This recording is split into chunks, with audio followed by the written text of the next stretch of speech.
Maintenance performance. How do you know if your maintenance organization is actually performing at its peak? Well, there's a handful of core key performance indicators or metrics that I like to measure to make sure that we're actually performing at peak levels. Let's get started.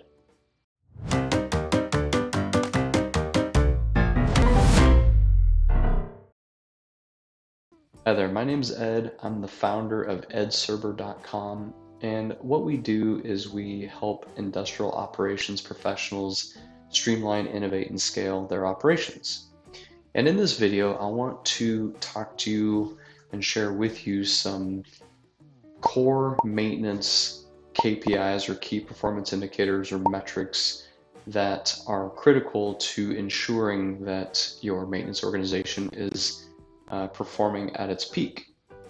So before I dive into those core metrics, I want to just talk briefly about the function or the job of the maintenance organization. So obviously in an industrial environment, food and beverage environment, any environment where we're leveraging machinery and equipment to make a product for some sort of end customer, it's the job of the maintenance team to support that by keeping the assets up and running. And we want to obviously keep the assets up and running all the time, ideally, right? We don't want to take them out of service, but obviously we have to take machines down for certain maintenance activities. But ultimately, what the maintenance organization is trying to do is trying to keep the lines running. And there's an operational metric that we call OEE. OEE means overall equipment effectiveness, and it's really three things that go into OEE. The first one is the availability of the machine. Okay, so in a given week or a given day or a given month, how much time is that machine actually available? The second piece that goes into OEE calculation is the performance. So when the machine is running, how well is it performing, right? This is where things like downtime of the asset come into play, short stops, changeovers, etc. Things that are affecting the performance of the machine. The third component of OEE is quality, and specifically defects. So the machine's running, it's doing a good job, but if it's spitting out product that does not meet or exceed our quality expectations as a company, then we create a defect, and that actually is baked into the OEE calculation. So with regard to OEE, there is a specific target or a kind of a benchmark or a world-class number we want to look at. And I just want to share this with you because it's critical for our maintenance metrics discussion that I'll get into briefly. So again, so OEE, okay, which I talked about as overall equipment effectiveness. We want to be greater than 75%. Now, there's a lot of factors that go into this, and depending on the environment or the industry that you're involved in, this number may seem too low. In some cases, for example, a lot of the factories in the automotive industry are at or above 92, 95%, which is fantastic, and they're always trying to even get higher numbers there, and that's great. But in most environments that I work in, namely food and beverage environments, 75, maybe even 80% is considered very, very good. Now, if you're operating in an environment where you're telling yourself or you're at or above 95, 98%, chances are you're probably sandbagging the numbers, but I'll talk about that some other day. So 75% is right around where you want to be. So that is what we're trying to support. That's what our maintenance division, our maintenance organization is trying to support on the operational side, right? We want to make sure the assets are up and running all the time. So keeping that in mind, that's sort of the goal, the overall goal of the maintenance organization. So if I get into the core metrics for the maintenance function of our business, let's talk about that real quick. So there's really only about 5 metrics that I'm going to talk about here.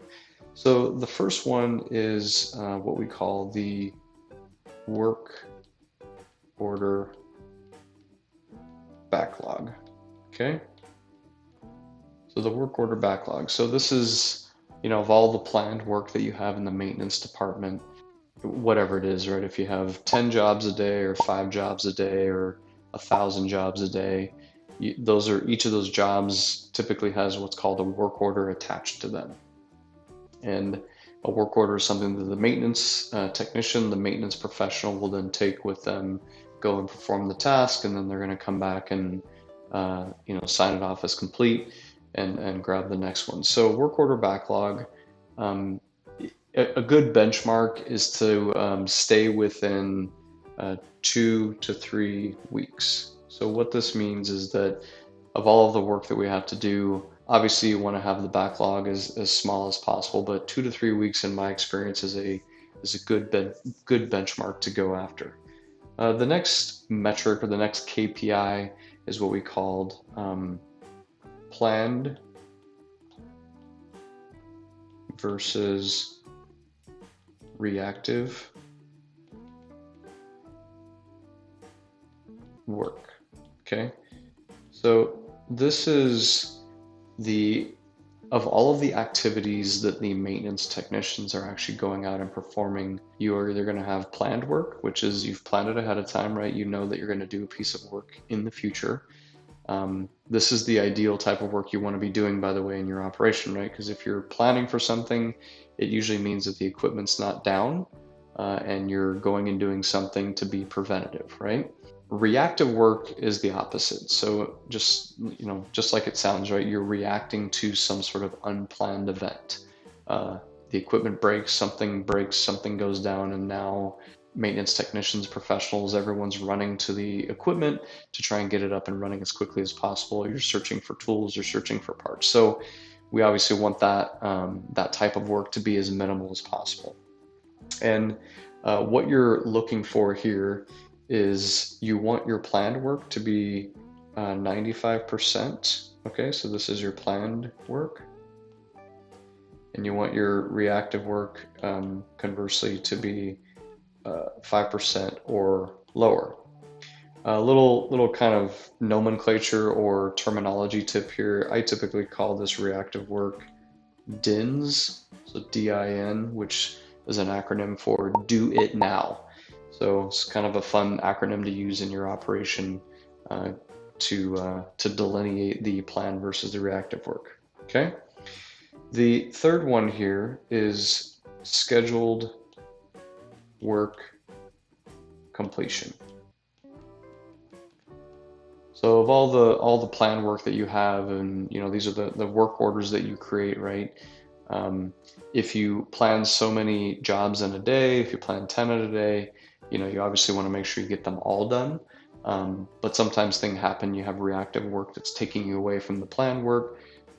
So again, the scheduled work completion kind of goes hand in hand with the planned work. And with scheduled completion, again, you want to be around the 95% or greater. Okay.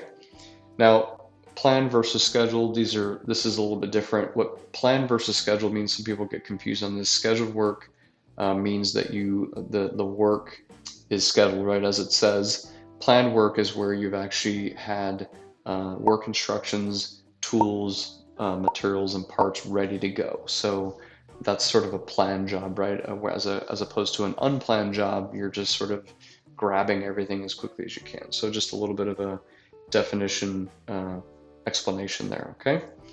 The fourth one is what we call PM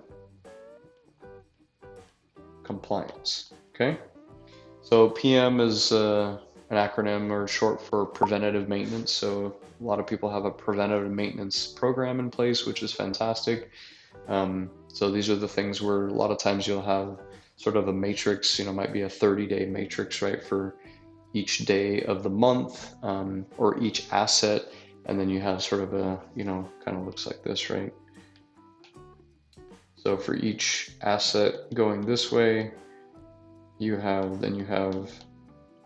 Monday, Tuesday, Wednesday, so on, and you're basically saying, okay, every fourth day we're going to do some sort of activity on this particular asset. So PM compliance is that, you have a plan, you say every 30 days we're going to change the oil in this gearbox.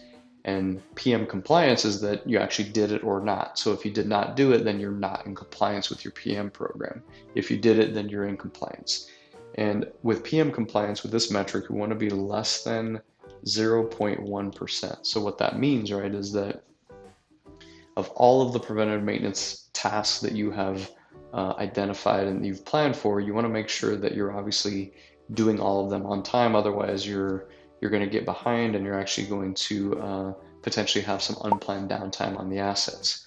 So less than 0.1%, very, very tight metric, but this is very, very critical. So making sure you do all of your PMs on time and they're not past due is very important.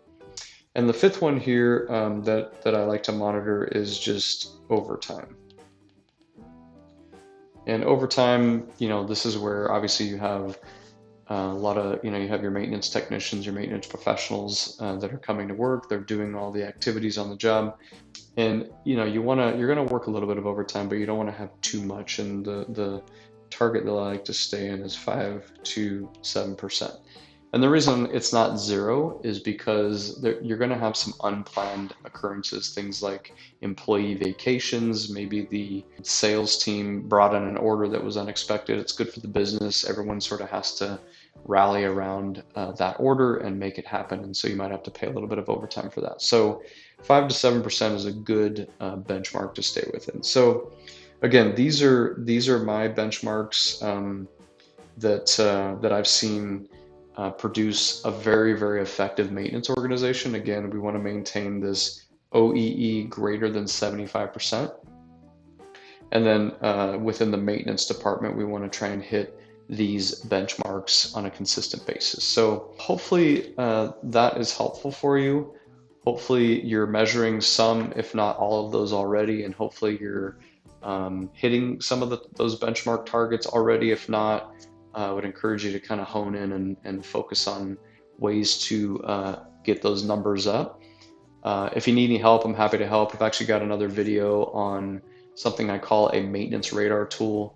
You can go check that out, and it kind of allows you and your team to sort of walk through how what to focus on in your maintenance department so they can actually ratchet up some of these core maintenance metrics. If you enjoyed this video and you got some value out of it, I hope you click the subscribe button.